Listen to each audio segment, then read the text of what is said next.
ጤና ይስጥልን የተከበራችሁ የሬዲዮ ቤተሰቦችና አድማጮች ዕለቱን ዜናዎች እናሰማችኋለን። ዜናውን እናሰማችሁን ሀብታሙ አስፋና ታምሩገናን ባለንበት ሰዓት አቆጣጠር የዛሬ ጥር 20 ቀን 2018 ዓ.ም ዜናዎችን ከማሰማታችን በፊት አርዕስተ ዜናውን እናስቀድማለን። የፋኖ ጥምር ወታደራዊ እንቅስቃሴና ድሉ፣ የውሸት ሪፖርቱና የአማራ ክልል ቀውስ፣ ህወሓትና የጦርነት ዜናው፣ የህግ ባለሙያው ለኢትዮጵያ ኮሚኒቲ ጥሪ ማቅረብ፣ ጥቃቱና የምክር ቤት አባሏ በኢትዮጵያ በሽብር ጉዳይ ማስጠንቀቂያው፣ ኢራንና አሜሪካ ፍጥጫ የሚሉና ሌሎችም ወቅታዊ ዜናዎች አሉን። ዝርዝሩን እንሆ።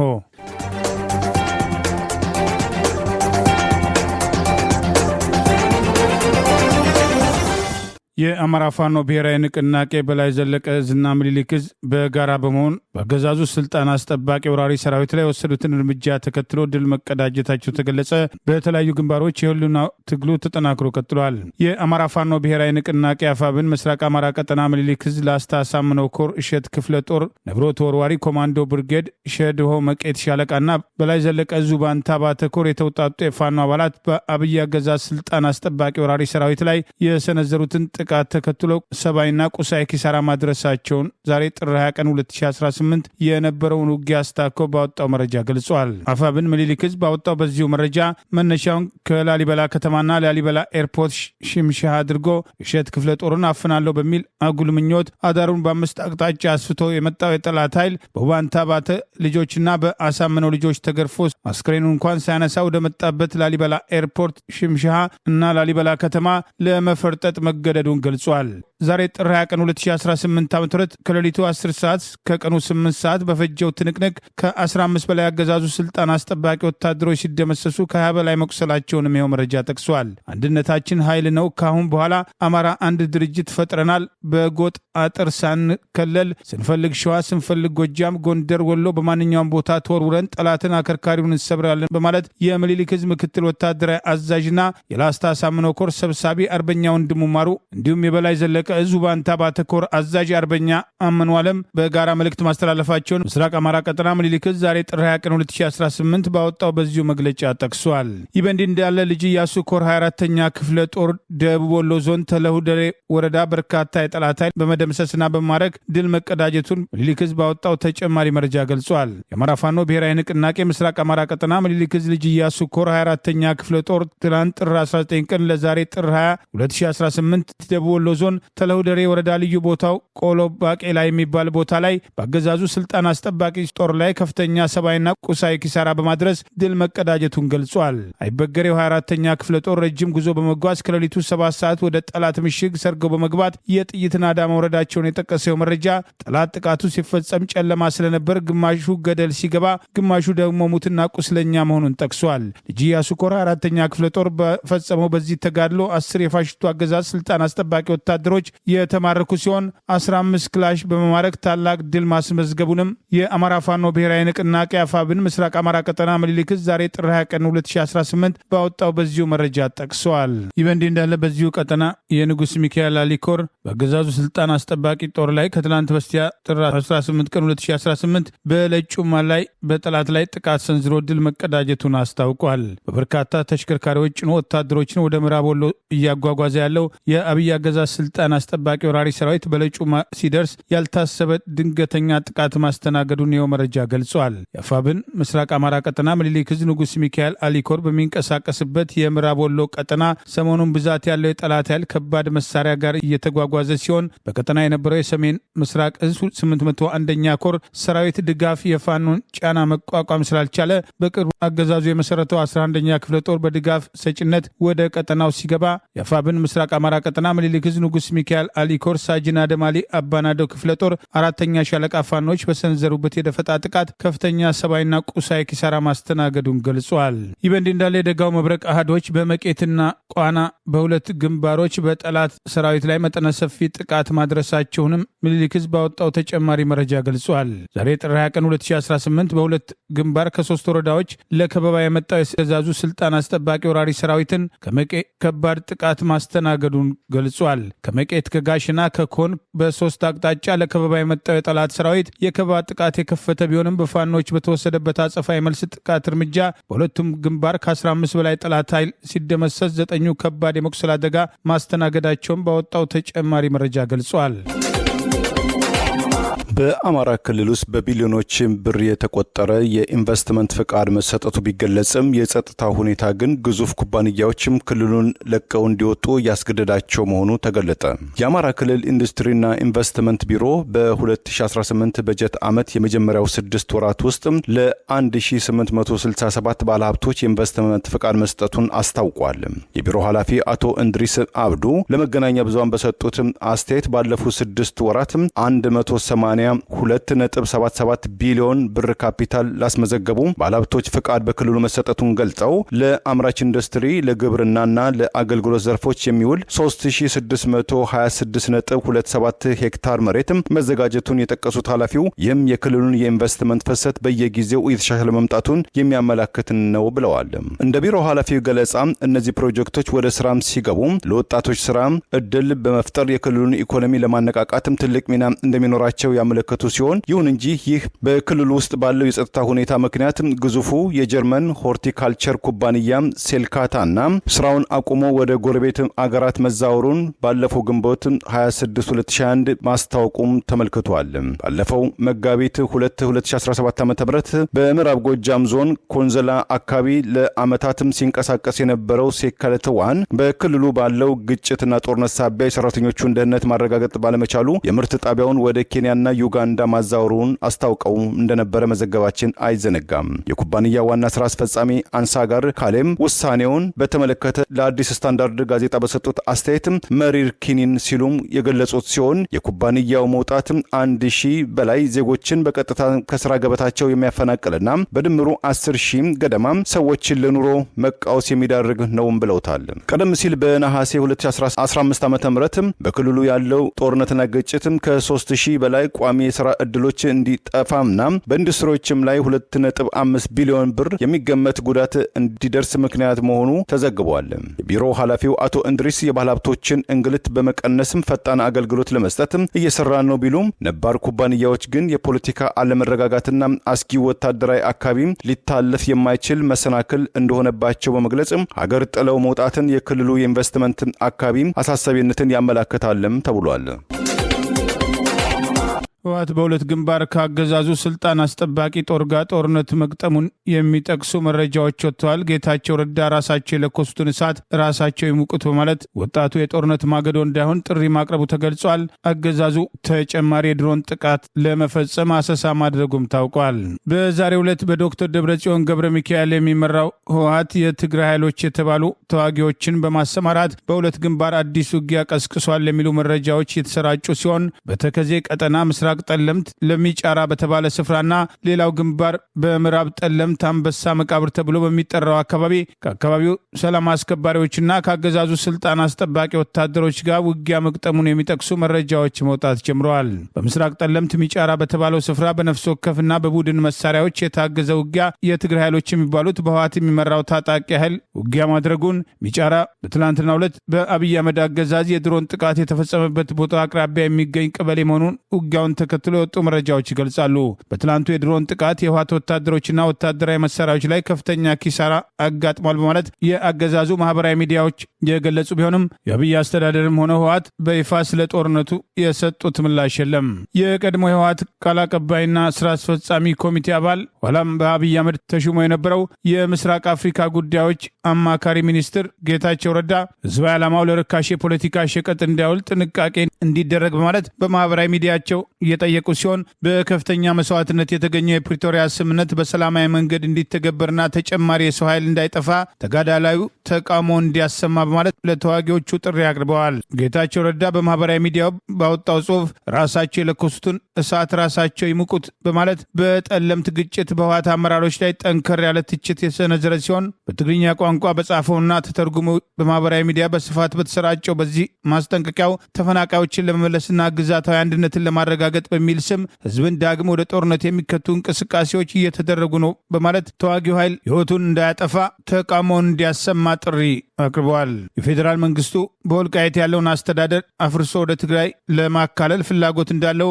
በቅርብ ጊዜ የአሜሪካ አምባሳደር በሁመራ ያደረጉትን ጉብኝት አስታኮ ጌታቸው ረዳ አስተያየት የሰጠ ሲሆን በሌላ በኩል የህወሓት ቃል አቀባይ አካባቢውን በጦርነት ለመቆጣጠር ትዕግስታቸው እንዳለቀ ሰሞኑን አስተያየት መስጠቱ አይዘነጋም። የአብይ አህመድ አገዛዝ በተለይም የአገዛዙ ስልጣን አስጠባቂ ጦር የቀድሞ ምርኮኛ ኤታ ማጆር ሹም ብርሃኑ ጁላ የፕሪቶሪያው ስምምነት ተከትሎ ህወሓት ትጥቅ ፈቷል፣ ከባድ መሳሪያ ጭምር ፈቷል በማለት በአማራ ህዝብ ላይ በይፋ የተከፈተውን ጦርነት ተከትሎ አማራን ትጥቅ እናስፈታለን፣ ትጥቅ ብቻ ሳይሆን ቀበቶ እናስፈታለን በሚል ፉከራ የአማራ ልዩ ኃይልን አፍርሰናል ባሉበት ወቅት ህወሓት ትጥቅ መፍታቱን ሲከላከሉና መግለጫ ሲሰጡ እንደነበር አይዘነጋም። የቀድሞው ጠቅላይ ሚኒስትር አብይ አህመድ የደህንነት አማካሪ ከዚያ ቀደም ብለው የውጭ ጉዳይ ሚኒስትር የነበሩት አቶ ገዱ አንዳርጋቸው በአማራ ህዝብ ላይ ቀጥተኛ ጦርነት ከመከፈቱ በፊት ፋኖ ትጥቅ ይፍታ የሚለውን ዘመቻ ተከትሎ ህወሓት ትጥቁን ሳይፈታ ፋኖ ለምንድነው ትጥቅ የሚፈታው በሚል በአደባባይ በሰጡት ቃለመጠይቅ ካገዛዙ የተለየ አቋም ማራመዳቸው አይዘነጋም።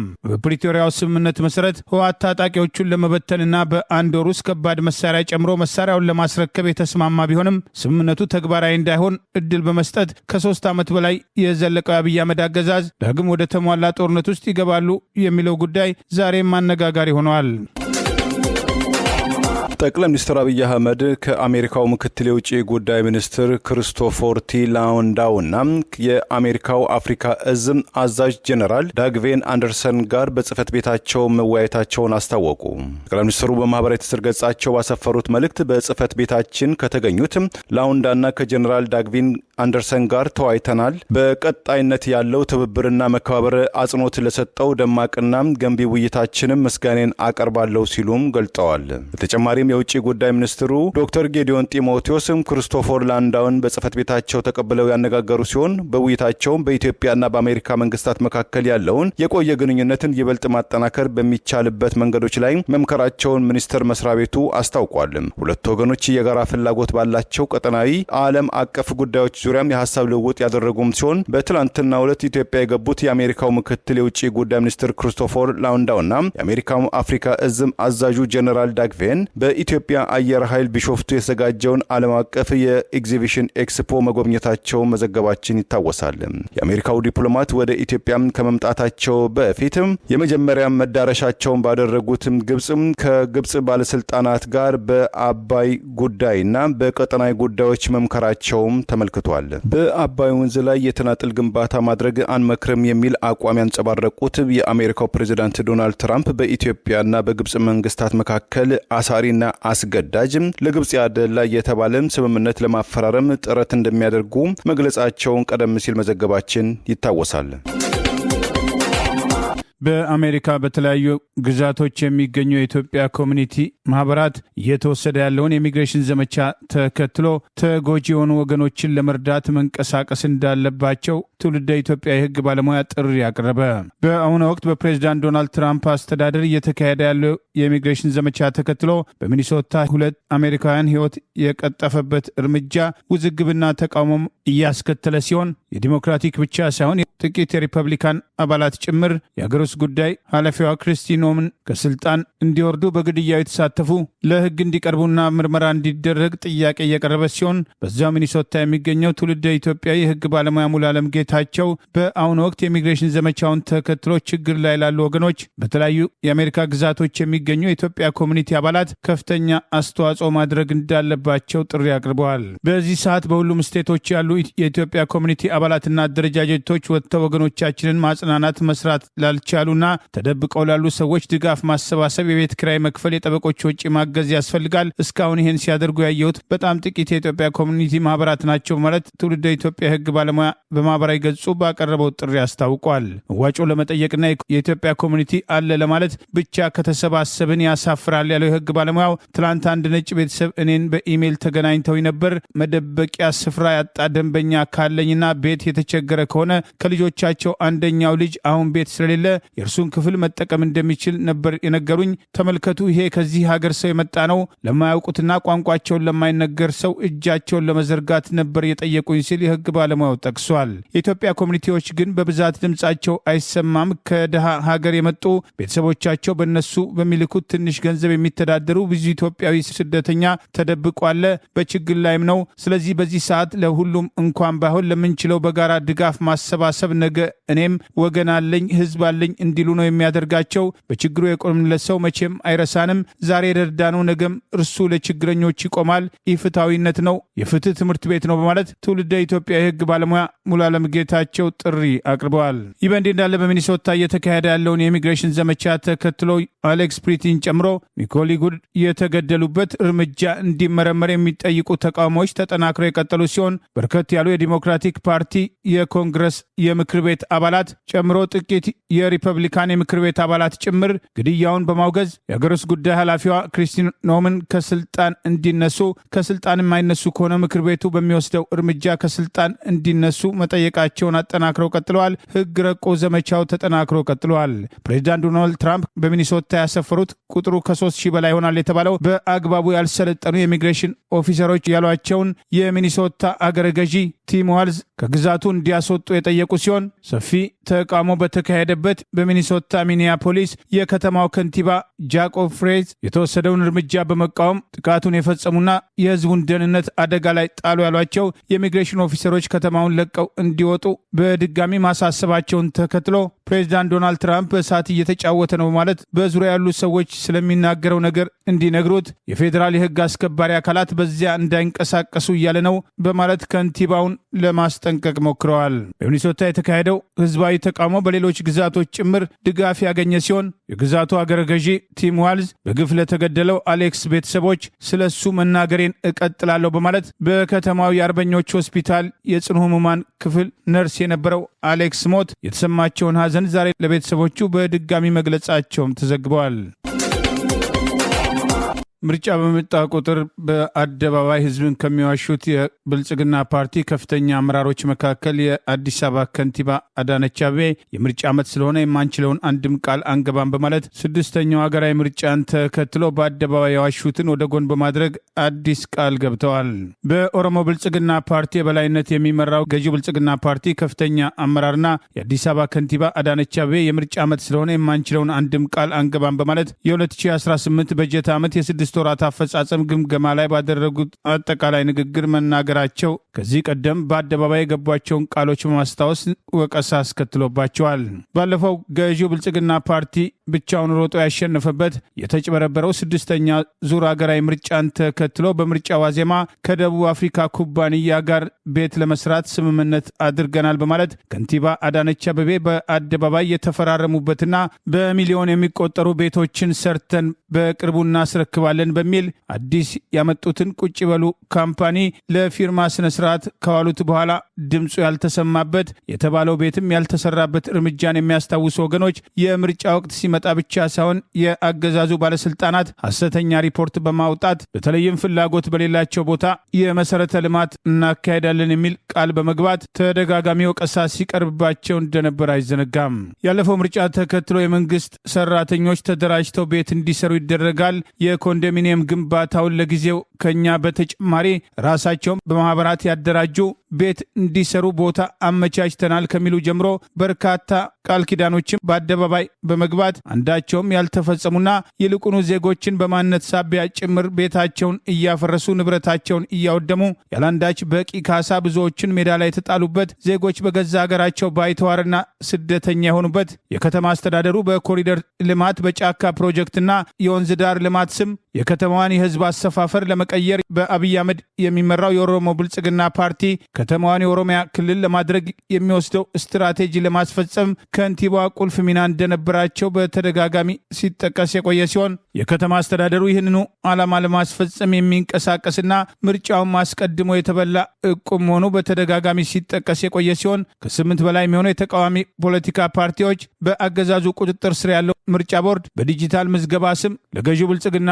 ፓርቲ ድጋፍ የሚሰጡ እርምጃዎቹን በመውቀስ ቀጣዩ ምርጫ ፍትሐዊ ዲሞክራሲያዊ ሊሆን እንደማይችል በመግለጫ ጥሪ ማቅረባቸው አይዘነጋም። አዳነች አቤቤ ዛሬ በሰበሰቡት የአዲስ አበባ ምክር ቤት ውስጥ ገዢው ብልጽግና ፓርቲን በመወከል ባለፈው ስድስተኛ ዙር አገራዊ ምርጫ በተባለው የምክር ቤት አባል የነበሩት ዶክተር ካሳ ተሻገር በከንቲባዋ ትዕዛዝና በፌዴራል መንግስቱ ድጋፍ በከተማ ውስጥ የአማራ ብሔር ተወላጆች ላይ የሚፈጸመውን ማንነት ተኮር ማሳደድ፣ እስር፣ ሌላው ቀርቶ በሸራ ወጥረው የራሳቸውን ንግድ የሚሰሩትን ጭምር ጭምር የጽንፈኞች መደበቂያ ናቸው ማለት የንግድ ይዞታቸውን ማፍረስና ማሰደድ እንዲቆም መጠየቃቸውን ተከትሎ ያለመከሰስ መብታቸው ሳይነሳ ተደብድበው እንደነ አቶ ክርስቲያን ታደልና አቶ ዮሐንስ ባለው ሌሎቹ የምክር ቤት አባላት በአዋሽ አርባ በአሁኑ ወቅት ደግሞ በቅሊንጦ በግፍ እስር ላይ እንደሚገኙ አይዘነጋም። አንዱ ጥያቄ የሚሆነው እዚህ ከፍረጃ መቼ ይሆን የምንወጣው? በኢህአዴግ ዘመን በአብዛኛው ጠባብና ትምክህት እያልን ስንከፋፍል ኖርን። አሁንም ዛሬም እንደዚሁ ጽንፈኛ አክራሪ እያልን እየከፋፈልን ነውና ከዚህ ፍረጃ መቼ ይሆን የምንወጣው የሚል ነው። ከዚሁ ጋር ተያይዞ ግን ጽንፈኛ ኃይሎች ጸረ ሰላም ኃይሎች በሚል በእስር ቤት በአብዛኛው በጅምላ እየታሰሩ ያሉ የአማራ ተወላጆች ናቸው። ምሁራን፣ አንቂዎች፣ ጋዜጠኞች፣ ኢቭን የልዩ ኃይል አባላት ሁሉ በከተማችን እየታሰሩ ነው ያሉት። በቁጥር ደረጃ የቀረበው 2000 ይላል። በእኔ መረጃ ደግሞ ከ10,000 ያልፋል። የእኔ ጥያቄ እዚህ ጋር የታሳሪዎች አያያዝ ሰብአዊነትን ታሳቢ ያደረገ አይደለም። እውነቱን ለመናገር ምግብ የሚቀርብላቸው ሁኔታ የለም። በጊዜ ወደ ፍርድ ቤት የማይቀርቡበት ሁኔታ አለ። ፍርድ ቤት ከቀረቡም በኋላ የተለያዩ ምክንያቶች እየተፈጠሩ በሰዎች ላይ የምንፈጥረው ግፍ ነገ በአብሮነታችን ላይ አደጋ ነው ብዬ ስለማስብ የከተማ አስተዳደሩ ምንም እንኳን ትልቅ ድርሻ የፌዴራል መንግስቱ ቢወስድም ከከተማ አስተዳደሩ ጋር ተባብሮ እየሰራ ያለ ስራ ስለሆነ በዚህ ላይ ያለው ሁኔታ ቢብራራ አለ ማለት ነው። አሁንም ከዚሁ ሳልወጣ በርካታ የአማራ ተወላጆች ኢቭን ቅድም አንድ የምክር ቤት አባል ባነሱት ሀሳብ በሸራ ይሰሩ የነበሩት ራሱ የጽንፈኛ ኃይሎች መደበቂያ ናቸው የሚል ሁኔታ አለ።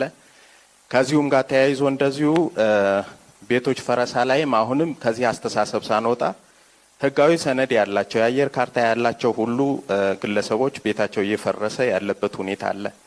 እኔ ልዩነቱን እዚህ ለማጉላት አይደለም፣ ግን ፕራክቲካሊ ችግር ያለ ስለሆነ እዚህ ላይ ምን ያህል ሚዛናዊነት አለ የሚለውን እንዲብራራልኝ ስለምፈልግ ነው።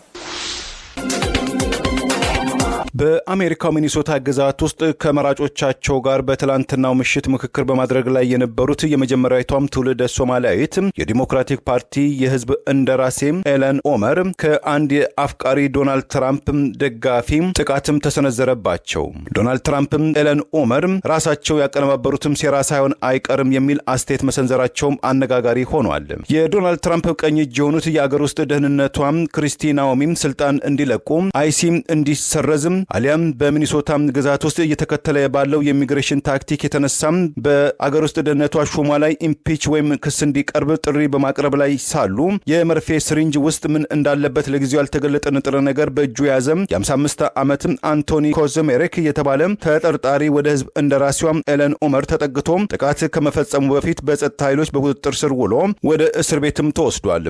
በሚኒሶታ ግዛት ህግ እስከ 5 ዓመት እስራትና እስከ 10,000 የአሜሪካን ዶላር የገንዘብ ቅጣትም የሚያስፈርድ የሶስተኛ ደረጃም ክስ በትላንትናው ምሽትም ተከፍቶበታል። በሚኒሶታ ግዛት ውስጥ ተፈጽሟል በተባለ የህዝብና የግብር ከፋይ ገንዘብ ብክነት ጋር በተያያዘም በፕሬዚዳንት ዶናልድ ትራምፕና በአስተዳደራቸው በተደጋጋሚ ጊዜያትም ቆሻሻ ወይም ጥራጊ የሚል ዘለፋ በርሳቸውና ከመጡበት የሶማሊያ ማህበረሰብ ላይ የቀረበባቸው የህዝብ እንደራሴዋ ኤለን ኦመር ከትላንትናው የጥቃት ሙከራም በኋላ በማህበራዊ ትስስር ኤክስ ገጻቸው ላይ ባጋሩት አስተያየት እኔ አሁን ደህና ነኝ፣ ከዚህ አናሳም ተንኳሽ ሰው ትንኮሳም ተርፍ ያለው ተሳዳቢዎችም እንዲያሸንፉ አልፈቅድላቸውም፣ ከጎኔ ለቆማችሁትም የሚኒሶታ መራጮችም ትልቅ ክብር አለኝ ብለዋል። በኮንግረስ አባሏ ኦመር ኡመር ላይ የተቃጣውን ጥቃትን ተከትሎ የተለያዩ የአሜሪካ ህዝብ እንደራሴዎች የተቃውሞ አስተያየት የሰጡ ሲሆን በወቅቱ ምን እንደተፈጸመ የሚያሳየውን ተንቀሳቃሽ ምስል አለመመልከታቸውን ለመመልከትም እንደማይጨነቁ የገለጹት ፕሬዚዳንት ዶናልድ ትራምፕ ከኤቢሲ ኒውስ ጋር ባደረጉትም ቃለ ምልልስ እኔ ስለዚህ ሴትዮም ማለትም ስለ ኮንግረስ ኡመር አላስብም፣ ይህች ሴትዮ አጭበርባሪ ትመስለኛለች፣ ምናልባትም ፈሳሹን በራሷ ላይ እንዲፈስም በሚኒሶታው አዳራሽ ውስጥ ድራማ ለመስራት የሞከረችው ሴራ ይመስለኛል በማለትም ዶናልድ ትራምፕ አስተያየታቸውን ሰንዝረዋል። ከኮንግረስ ውመን ኤለን ኦመር ጋር በተለያዩ አጀንዳዎች ዙሪያ እንደማይስማሙ የገለጹት በደቡብ ካሮላይና ግዛት የሪፐብሊካን ፓርቲ የህዝብ እንደራሴዋ ናንሲ ማክስ ዛሬ ምሽት የህዝብ እንደራሴዋ ኤለን ኦመር ላይ በስብሰባ አዳራሽ ውስጥ ጥቃት መሞከሩም በመስማቴ በእጅጉም ተበሳጭቻለሁ፣ ተረብሻለሁ። ከህዝብ እንደራሴዋ ኤለን ወመን ኡመር ጋር የቱንም ያህል በሐሳብ ባልስማማም በህዝብ የተመረጠ የህዝብ አገልጋይ ወይም ተወካይ ላይ የሚደረግ ማንኛውንም አካላዊ ጥቃትን አልደግፍም። ይህ የኛ የአሜሪካውያን መገለጫና እሴታችን አይደለም በማለትም ተቋማቸውን ገልጠዋል። ዲሞክራቱ የሚኒሶታው ሀገረ ገዢ ቲም ዋልተዝም በበኩላቸው በማህበራዊ ትስስር ገጻቸው ኮንግረስ ወመን ኦማር ደህና በመሆናቸው በጣም ደስተኛ ነኝ። የኛ ግዛት ካለፈው ዓመት ጀምሮ በፖለቲካዊ አመጻ ውስጥ ወድቋል። በመሪዎቻችን የሚደረግም ጭካናዊ ስብና የሚገፍም ትርክትን በአስቸኳይ ሊቆም ይገባል በማለትም የተቃውሞ ጥሪያቸውን አሰምተዋል። በአገሪቱ የእርስ በርስ ጦርነትን ስልጣን ማስቀጠያ ያደረገው አገዛዝ በተዘዋዋሪ ጦርነቱን ህዝቡ እንዲደግፍ የተለያዩ ጫናዎችን እያደረገ ነው። ህገወጥ ነው የተባለ ተጨማሪ ክፍያዎች ከተለያዩ አገልግሎቶች በእርዳታና ድጋፍ ስም ለመሰብሰብ መመሪያ አውጥቶ አሰራጭቷል። መመሪያው ህገ መንግስት ያለመሆኑን የኢኮኖሚ ባለሙያው ገለጹ። በአማራ ህዝብ ላይ ጦርነት የከፈተውና ኦሮሚያን ጨምሮ በተለያዩ አካባቢዎች የእርስ በርስ ጦርነትና ግጭቶችን የስልጣን ማስቀጠያ ያደረገ በጠቅላይ ሚኒስትር አብይ አህመድ የሚመራው አገዛዝ ህገወጥ የተባለ ተጨማሪ ጫና በህዝቡ ላይ አድርጓል። ይኸው መዋጮ የኢትዮጵያ አደጋ ስጋት ምላሽ ፈንድ የገቢ ምንጭና የማሰባሰቢያ ምጣኔ ገቢ ይሆናል የተባለ ሲሆን ግልጽነት የጎደለው ጦርነቱን በተዘዋዋሪ ለመደገፍ እየተወሰደ ያለ በህዝቡ የኑሮ ውድነትና ኢኮኖሚያዊ ቀውስ ላይ ተጨማሪ ጫና የሚፈጥር መሆኑ እየተገለጸ ይገኛል። የኢኮኖሚ ባለሙያው እርምጃው የህግ ድጋፍ እንደሌለውም ገልጸዋል። ባንኮች፣ የኢንሹራንስ ተቋማት፣ ፓስፖርትን የሚያወጡና በአገር ውስጥ በረራ የሚሳፈሩ የአክሲዮን ትርፍ የሚያገኙ የቴሌኮሙኒኬሽን አገልግሎት የሚሰጡ ከሀገር ውስጥ የትንባሆ አልኮል ምርቶች ሽያጭና በአስመጭ የሚገቡ ትንባሆ የአልኮል ምርቶች ሽያጭ ላይ ጨምሮ ከባህር ትራንስፖርትና ሎጂስቲክ አገልግሎትና ከሌሎችም በዚሁ ትዕዛዝ ውስጥ ከተዘረዘሩ በርካታ አገልግሎቶች ውስጥ ከታክስ ሌላ በቀጥታ ለዚሁ የኢትዮጵያ አደጋ ስጋት ፈንድ ይውላል የተባለ ከ1 በመቶ እስከ 5 በመቶ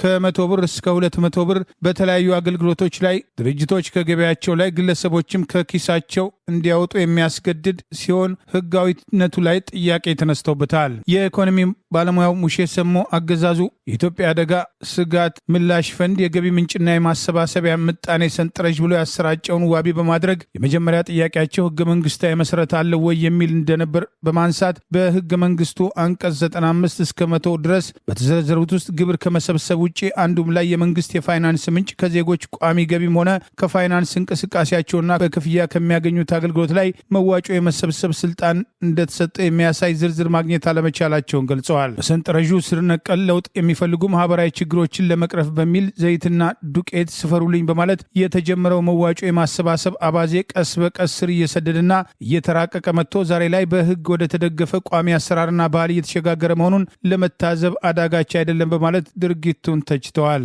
እዚህ ላይ በግሽበት በከፍተኛ ግብርና በቫት የተመታ ቀሪ ደሞዛችንን የመሸርሸሩ ሂደት መጨረሻው ይሄዳል የሚል ጥያቄ መጠየቅም ተገቢ ይመስለኛል ሲሉ የጠየቁት አቶ ሙሼ በነዳጅ ላይ በሊትር 1 ብር ተጨምሮ እንደሚሰበሰብ ተጨማሪ ሰነድ ደርሶኛል ብለዋል። አማራጭ ፖሊሲ አቅርብ ለምትሉኝ አማራጭ ፖሊሲው እነሆ እንደሚታወቀው ቋሚ ገቢ ካላቸው ዜጎች መካከል አብዛኞቹ ቋሚ ደሞዝተኞች የአደጋ ስጋት ምላሽ ፈንድ የሚመለከታቸው ስለሆነ መንግስት ቀሪ ደሞዛቸውን ከየመስሪያ ቤታቸው ተቀብሎ ቤተሰቦቻቸውን ቢያስተዳድርላቸው የጋራ ተጠቃሚ የሚያደርጋቸው ይመስለኛል በማለት የአገዛዙን አዲስ በህገ መንግስቱ ጭምር ያልተደገፈ የገንዘብ መሰብሰቢያ እርምጃ ላይ አስተያየታቸውን ገልጸዋል። አገዛዙ ከዚህ ቀደም አነስተኛ የደሞዝ ጭማሪ ባደረገበት ወቅት ተጨመረ ከተባለው ደሞዝ ውስጥ በርከት ያለው በግብርና በተለያዩ መንገዶች ተመልሶ ወደ መንግስት ካዝና የሚገባ በመሆኑ ሰራተኛው በአነስተኛ ደሞዝ ለመኖር እየተንገዳገደ መሆኑን፣ ጦርነቱን በማቆም ኢኮኖሚውን በአግባቡ ከመምራት ይልቅ በመዋጮ ህዝቡን በተጨማሪ ለማግበጥ የሚደረገው እንቅስቃሴ ቀደም ሲል በኮሎኔል መንግስቱ ኃይለማርያም አስተዳደር እናት ሀገር ጥሪ የተባለ ለጦርነት የሚደረገው ድጋፍ በተዘዋዋሪ የመጣበት እርምጃ መሆኑን የተለያዩ ወገኖች ይህንን ውሳኔ ተከትሎ አስተያየት እየሰጡ ይገኛል። አዲስ አበባ አስተዳደር የመሬትና ጣራ ግብር በሚል በህገ ወጥ መንገድ የጫነው ግብር ተከትሎ ዜጎች ቅሬታ ያቀረቡ ቢሆንም እናት ፓርቲ በፍርድ ቤት ከሶ ህገ ወጥ ነው የተባለውን እርምጃ በጠቅላይ ፍርድ ቤት አገዛዙ ፓርቲው በዚህ ጉዳይ መክሰስ አይችልም የሚል ውሳኔ አስወስኖ ክርክር ላይ መሆናቸው አይዘነጋም። የአፍሪካ ሰላምና እርቅ ኢንስቲትዩት በሶማሌ ፑንትላንድ 23 ኢትዮጵያውያን ከዓለም አቀፉ የሽብር ድርጅት አይኤስ ጋር በተገናኘ በቁጥጥር ስር መዋላቸውን ጠቅሶ በኢትዮጵያም ተመሳሳይ ሽብር ድርጊት እየተፈጸመ የሚገኘው በአብይ አገዛዝ ድጋፍና በተለያዩ ቦታዎች የስልጠና ተቋማት ጭምር መኖራቸውን በመግለጽ የሁኔታውን አሳሳቢነት ገለጸ። የአፍሪካ ሰላምና እርቅ ኢንስቲትዩት በሶማሌ ፑንትላንድ በቅርቡ በዓለም አቀፉ አሸባሪ ድርጅት አይኤስ ተልዕኮ በተሰጣቸው ላይ የተወሰደውን ኦፕሬሽን ተከትሎ በቁጥጥር ስር ውለዋል ከተባሉት መካከል 23 ኢትዮጵያውያን የኦሮሚያ ብሔር ተወላጆች መካተታቸው ለኢትዮጵያና ኢትዮጵያውያን ሁኔታውን በአግባቡ ሊያጤኑት የሚገባ እጅግ አሳሳቢና በዓለም አቀፍ መድረክም በጥርጣሬ አገሪቷና ሕዝቡን የሚያሳይ እርምጃ መሆኑን በመጥቀስ ኢትዮጵያ በአፍሪካ ቀንድ የአፍሪካ ቀንድ ሰላም፣ አንድነት፣ የክርስትናና እስልምና እምነት ተከታዮች ተከባብረውና ተዋደው የሚኖርባት አገር መሆኗን ጥርጣሬ ላይ የሚጥል ሃይማኖትና ብሔር ተኮር ጥቃቶችን የሚያስፋፋ የአብይ አህመድ አገዛዝ ከዚህ መሰሉ እንቅስቃሴ ጀርባ መኖሩን ጭምር በመግለጫው ጠቅሷል። በዓለም አቀፍ ሽብርተኝነት የተፈረጀው አይኤስ አባላት ሆነው የተገኙት በሶማሌ ፑንትላንድ በቁጥጥር ስር ውለዋል የተባሉትን በተመለከተ የአገዛዙ ዝምታ ዓለም አቀፍ ሽብርተኝነት ውስጥ የተመዘገበ አገርም ሆነ የአገር ዜጋ የአገሩ ሕዝብ ከዓለም አቀፍ ግንኙነት የሚያስገልል ስራ ለመቀጠር በህዝብ ትራንስፖርት ለመጓዝ ከማህበረሰቡ ጋር ለመሰብሰብ ልጆቹን ትምህርት ቤትና እንደ ሌሎች የዓለም ማህበረሰብ በሁለተኛ ደረጃ ትምህርት ቤቶች፣ ኮሌጆችና ዩኒቨርሲቲዎች በሌሎች ሀገሮች ለመማርም በአይነ ቁራኛ የሚያሳይ እርምጃ በመሆኑ በአገር ቤት ተመሳሳይ የሽብር ድርጊት የሚፈጽመው የብልጽግና ፓርቲና ሊቀመንበሩ አብይ አህመድ፣ የኦሮሚያው ክልል ምክትል ፕሬዚዳንት አወሎ አብዲ፣ በጠቅላይ ሚኒስትር ቢሮ የእስልምና ጉዳይ አማካሪ አህመድ ከማል፣ የምክር ቤት አባልና የእስልምና ጉዳይ ተጠሪ ሆነው ግለሰብ እንዲሁም የኦሮሚያ ፖሊስ ኮሚሽንና የኦሮሚያ ፕሬዚዳንት በአባልነት የተካተቱበት ቡድን ተመሳሳይ የሽብር ድርጊት በኢትዮጵያ ውስጥ እንዲፈጸም ሲረዳ መቆየቱን ይኸው መግለጫ ጠቅሷል።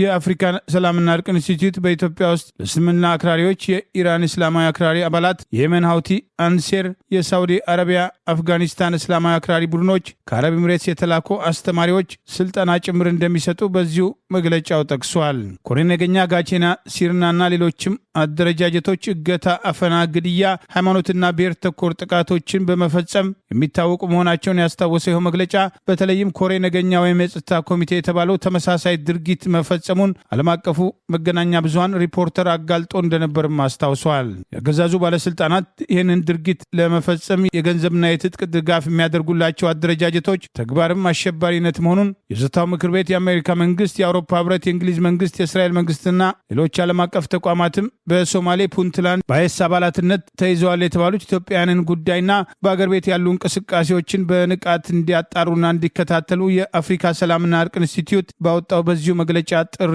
አቅርበዋል።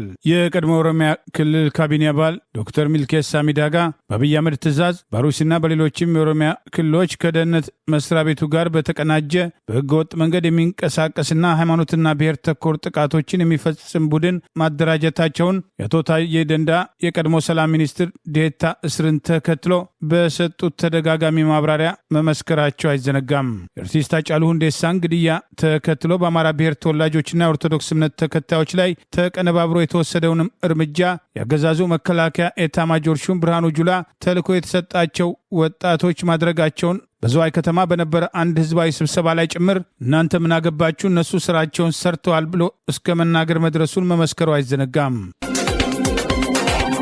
ሩዋንዳ እንግሊዝ አወዛጋቢ በሆነውና በተሰረዘው ጥገኝነትም ጥያቄዎችን ወደ አገሯ የመላክ ስምምነት መሰረዝም ክፍያዎችን ለመፈጸም እንግሊዝ ፈቃደኛ ባለመሆኗ በእንግሊዝ ላይ ህጋዊ እርምጃ መውሰዷን የሩዋንዳ ባለስልጣናትና የእንግሊዝ መንግስት መገናኛ ብዙሃን ገለጡ።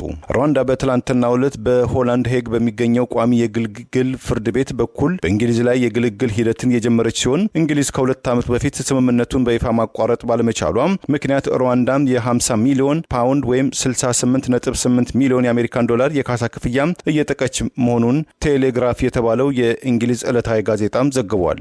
የሩዋንዳ የፍትህ ሚኒስትር ዋና ቴክኒካዊ አማካሪ የሆኑት ማይክል ቡቴራ ለፈረንሳዩ የዜና አገልግሎት አጃንስ ፍራንስ ፕሬስ በሰጡት አስተያየት ሩዋንዳ እነዚህን የካሳ ጥያቄዎች ወደ ግልግል ዳኝነት መውሰድ አስፈላጊ በመሆኑ ታዝናለች፣ ነገር ግን እንግሊዝ በእነዚህ ጉዳዮች ላይ ባሳየችው ግትርነት ምክንያት ከዚህ ውጭ ሌላ አማራጭም የለንም ብለዋል። ቡቴራም አስተያየታቸውን ሲቀጥሉም ሩዋንዳ ወደ ህግ እርምጃ ከመግባቱ በፊት በዲፕሎማሲያዊ መንገድ ለመሳተፍም ጥረት አድርጋ እንደነበረም አስታውሰው በትናንሽ ጀልባዎች ወደ እንግሊዝ የገቡ ኢትዮጵያንን ጨምሮ ወደ ምስራቅ አፍሪካ ለማዛወር የታቀደው ይህ መርሃ ግብር በእንግሊዝና በሩዋንዳ መካከል በተደረገ ስምምነት የጸደቀ ሲሆን ዓላማው በዚህ መንገድ ወደ እንግሊዝ ለመግባት የሚፈልጉ ሰዎችን ለማስቆም እንደነበረና ይህም በእንግሊዝ ፓርላማ ዘንድ ሳይቀር ከፍተኛ ተቃውሞ ማስነሳቱን ቀደም ሲል መዘገባችን ይታወሳል።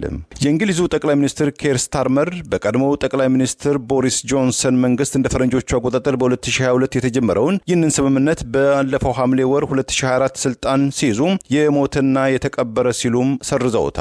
እንግሊዝ ስምምነቱን ከማቋረጧ በፊት ለሩዋንዳ 240 ሚሊዮን ፓውንድ ወይም 330.9 ሚሊዮን የአሜሪካን ዶላር የከፈለች ሲሆን ከዚህም በተጨማሪ 50 ሚሊዮን ፓውንድ በሚያዝያ ወር መክፈል ይጠበቅባት ነበር።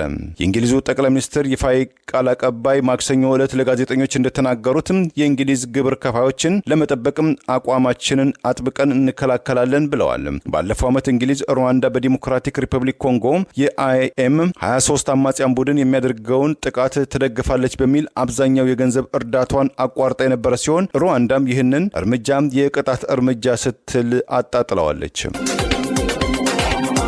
አሜሪካ በማንኛውም ሰዓት ኢራን ወደ ድርድር ካልመጣች ወታደራዊ እርምጃ እንደምትወስድ ፕሬዚዳንት ዶናልድ ትራምፕ ማስጠንቀቃቸውን ተከትሎ ኢራን ላይ ጥቃት ከተሰነዘረ ሂዝቦላና ሌሎች ቡድኖች ከኢራን ጎን እንደሚቆሙ እየገለጹ ነው። የአሜሪካ የባህር ላይ ተዋጊ መርከቦችን ያስከተለው ግዙፍ ተዋጊ አውሮፕላኖች ጫኝ የጦር መርከቦች ወደ መካከለኛው ምስራቅ መድረሳቸውን ሁለት የአሜሪካ ባለስልጣናት ያረጋገጡ ሲሆን ኢራን በፍጥነት ወደ ድርድር ካልመጣችና የኒውክሌር ፕሮግራሟን ካላቆመች ጠንከር ያለና በአይነቱ ለየት ያለ ወታደራዊ እርምጃ እንደሚወሰድባት ፕሬዚዳንት ዶናልድ ትራምፕ አስጠንቅቀዋል። በኢራን የተካሄደው ህዝባዊ ተቃውሞ ተከትሎ በኢራን ላይ እርምጃ እንደሚወስዱ ሲናገሩ የቆዩት ፕሬዚዳንት ዶናልድ ትራምፕ መርከቦቹ ወደ አካባቢው መላካቸውን ባለፈው ሳምንት አሳውቀው የነበረ ሲሆን በቀጠናው ያላቸውን ወታደራዊ ኃይል ከመጠናከሩ ባሻገር ኢራን ላይ እርምጃ ሊወስዱ እንደሚችልም ተጠቁመዋል። ተዋጊ አውሮፕላኖችን የጫነው መርከብ ዩኤስ አብርሃም ሊንከን እንዲሁም ሌሎች የሚሳኤል መሳሪያዎች ወደ መካከለኛው ምስራቅ ያቀኑት በአሜሪካ መከላከያ ማዕከላዊ እዝ ትዕዛዝ መሆኑም ተጠቅሷል። ፕሬዚዳንት ዶናልድ ትራምፕ በአሜሪካና በኢራን መካከል ያለው ውጥረት ዳግም እየበረታ ባለበት በአሁኑ ጊዜ የአሜሪካ ጦር መርከቦች ወደ ቀጠናው መድረሳቸው ውጥረቱን ማባባሱ ተገልጿል። አሜሪካ በኢራን ላይ ጥቃት ልትሰነዝር ትችላለች የሚል ስጋት መፈጠሩን የሊባኖሱ ሂዝቦላህን ጨምሮ በመካከለኛው ምስራቅ ያሉ በኢራን የሚደገፉ ቡድኖች ጥቃት ከተፈጸመ ከኢራን ጎን እንደሚቆሙ የገለጹ ሲሆን የሂዝቦላ ዋና ጸሐፊ ናይም ቃሲም በኢራን ላይ የሚፈጸም ጥቃት በእነሱም ላይ እንደተፈጸመ የሚቆጠር መሆኑን ጠቅሰው የአዲስ ጦርነት ነበልባል አጠቃላይ ቀጠናውን የሚለበልብ ይሆናል ሲሉ አስጠንቅቀዋል። የኢራን ሰብአዊ መብቶች ዜና ተቋም አዲስ ባወጣው ሪፖርት ባለፉት ሳምንታት በሀገሪቱ ውስጥ በተካሄዱ ተቃውሞዎች የተገደሉ ሰዎች ቁጥር ከ6,000 በላይ መሆኑን የገለጸ ሲሆን መቀመጫውን እዚህ አሜሪካ ያደረገው የመብት ተቆርቋሪ ቡድን እያሰባሰበ ባለው መረጃ እስካሁን 6126 ሰዎች ተቃውሞውን ተከትሎ መገደላቸውን መረጃ እንዳለው ጠቅሶ ከሟቾች መካከል ዕድሜያቸው ከ18 ዓመት በታች የሆኑ 86 ታዳጊዎች እንደሚገኙበትና 214 የመንግስት ጸጥታ አባላትም መገደላቸውን ጠቅሷል። የሟቾች ቁጥር ከዚህ በላይ ሊጨምር እንደሚችል በመጥቀስ ከተቃውሞ ጋር በተያያዘ የሞቱ ሊሆኑ ይችላሉ በሚባሉ ወደ 17,000 የሚደርሱ ሰዎች ሞት ላይ ተቋሙ ምርመራ እያካሄደ መሆኑን ጠቅሷል። ፕሬዚዳንት ዶናልድ ትራምፕ የኑሮ ውድነትን መሰረት አድርገው የአገሪቱ ገንዘብ የመግዛት አቅም መዳከምን በማንሳት ለተቃውሞ አደባባይ በወጡ ኢራናውያን ላይ የአገሪቱ መንግስት እንዳይተኩስ ያስጠነቀቁ ሲሆን እርዳታ እየመጣላችሁ ነው፣ ተቋሞቻችሁን ውጡና ተቆጣጠሩ በማለት አስቀድሞ አስተያየት መስጠታቸው አይዘነጋም። ፕሬዚዳንት ዶናልድ ትራምፕ ኢራን በኒውክሌር ጉዳይ ላይ ከአሜሪካ ጋር ፈጣን ስምምነት ካላደረገች ጊዜው እየሮጠ መሆኑን በማስጠንቀቅ የሰጡትን አስተያየት ተከትሎ ከኢራን በኩል በይፋ የተሰጠ ምላሽ የለም። በኢራን ላይ የሚወሰደውን ጥቃት ፕሬዚዳንት ዶናልድ ትራምፕ እንዲጀመር ትዕዛዝ ከሰጡ እስራኤልም ተጨማሪ ጥቃት እንደምትፈጽምና ኢራንም በተመሳሳይ የአሜሪካ ወታደራዊ ይዞታዎችና እስራኤል ላይ ጥቃት ልትሰነዝር እንደምትችል በስፋት እየተዘገበ ይገኛል። ኢራን ተቃውሞውን ተከትሎ ፕሬዚዳንት ዶናልድ ትራምፕ ለተቃዋሚዎች ግልጽ ድጋፍ ከሰጡ በኋላ ከቻይና በተደጋጋሚ ወታደራዊ ቁሳቁሶች፣ የጦር መሳሪያ ስታጓጉዝ እንደነበር መረጃዎችን ጠቅሰን መዘገባችን አይዘነጋም። ሚዲያዎች የህዝብን ፍላጎት የማንጸባረቅና ለህዝቡ አዲስ እይታን በማቅረብ የህዝብን ሐሳብ የማበልጸግ ትልቅ ድርሻ አላቸው። ኢትዮ ዲስኮርስ ሚዲያም አልሞ የተነሳው ዓላማም ከነዚህ የሚዲያ ሚናዎች አንጻር የራሱን ድርሻ መወጣትን ነው። ኢትዮ ዲስኮርስ ሚዲያ ከዜናዎች፣ ከሰበር ዜናዎች፣ ከፓርላማ ውሎች፣ ከዓለም አቀፍ ትልልቅ ክስተቶች ጀርባ ያሉ ሀቆችን በመተንተን የህዝብን የአስተሳሰብ አድማስ በማስፋት የማመዛዘን አቅሙን ለማዳበር ይሰራል። ኢትዮ ዲስኮርስ ሚዲያ ይህን ሲያደርግ ዜና የሆኑ ፖለቲካዊና ማህበራዊ ክስተቶችን ያመጡትን መሰረታዊ እውነታዎች፣ ታሪካዊ ዳራዎችና ፖለቲካዊ ፍላጎቶች በስፋትና በሚዛናዊነት ይተነትናል። ኢትዮ ዲስኮርስ በዚህ ረገድ የራሱን ሚና ለመጫወት ታልሞ የተመሰረተ ሚዲያ ነው። በመሆኑ ሚዲያውን በመከታተል ዕውቀትን መሰነቅ እንዲችሉና የዓላማችን ተባባሪ እንዲሆኑ እንጋብዛለን። ኢትዮ ዲስኮርስ። ለዛሬ ያሉን ዜናዎች እነዚህ ናቸው። ዜናውን ስታደምጡ ለቆያችሁ የብር ሬዲዮ ቤተሰቦችና አድማጮች ምስጋናችን ድረሳችሁ። የብር ሬዲዮ ኦፊሻል ቻናላችንን ሰብስክራይብ ያላደረጋችሁ ሰብስክራይብ በማድረግ በተጨማሪም የደውል ምልክቱን በመጫን የብር ሬዲዮ ቤተሰብ እንድትቀላቀሉ በአክብሮት እንጋብዛለን። እንደ ወትሮ ሁሉ የብር ሬዲዮ ቤተሰቦች ፕሮግራሞቻችንን ላይክ በማድረግ ሼር በማድረግ አስተያየቶቻችሁን በመስጠት አብሮነታችሁን እንድትገልጹ በአክብሮት እንጠይቃለን። በድጋሚ እናመሰግናለን። ጤና ይስጥልን። ቸር እንቆይ።